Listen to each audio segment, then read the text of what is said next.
The long-awaited 9th generation of Pokemon games are finally out.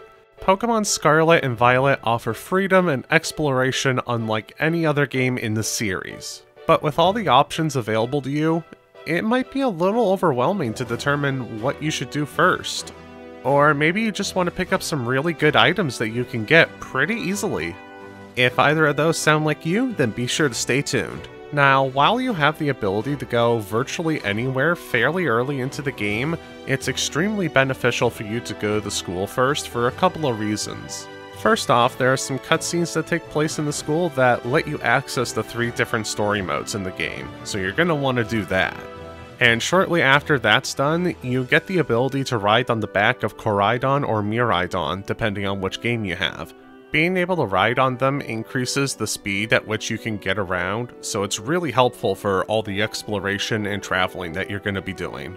Speaking of which, one of the story modes in particular, the Path of Legends, unlocks extra movement abilities for Koraidon and Miraidon. So if you want to be able to move even more efficiently, it might be worth it to go ahead and take care of a couple of these as soon as you can. If you're interested in being able to craft TMs more easily though, you might want to consider doing Starfall Street. After you clear out each of the bases, you're able to make more TMs from the TM machine, and you also get a bunch of Pokemon materials too. These battles can be pretty tough, but it may just be worth your time to do them. And then, of course, there's Victory Road, where you go ahead and beat up the gym leaders and earn their gym badges. Gym badges not only allow you to catch higher level Pokemon easier, but they'll also obey you too. From what I've heard, obedience works like it does in Pokemon Legends, where if you catch a Pokemon that's too high of a level, then it'll disobey you, even if you're its original trainer. But if you caught a Pokemon at a lower level and leveled it up past this level cap, you'll be fine. So, to recap, Path of Legends makes movement easier, Operation Starfall makes TMs easier, Victory Road makes catching things easier. But that's not all there is to do in Scarlet and Violet. There's also classes that you can attend at the Academy, which are actually pretty neat. If you're well familiar with the series, they may not be terribly helpful, but if you're new, they actually go into detail about various mechanics in the game, and it can be really helpful for a new player. Plus, attending classes lets you bond with your teachers afterwards, and if you max out their bond, you get pretty good items from it. You won't be getting these items until the end of the game, but it's still a worthwhile investment to make. Speaking of items, the Pokemart isn't the only place you can buy them. Some towns have additional stores that also sell items that you can't necessarily find in a Pokemart. This includes stuff like clothes and sandwich ingredients, but also items that you can use in battle. X items, mints that change your nature, held items. As you progress through the game, the stock of these stores gets bigger and bigger as well, so you definitely want to check in from time to time. But if you want to get some really good items for free, you're going to have to do a bit of exploring. There are a number of great items that you can get that don't require any upgrades to Koraidon or Miraidon's movement.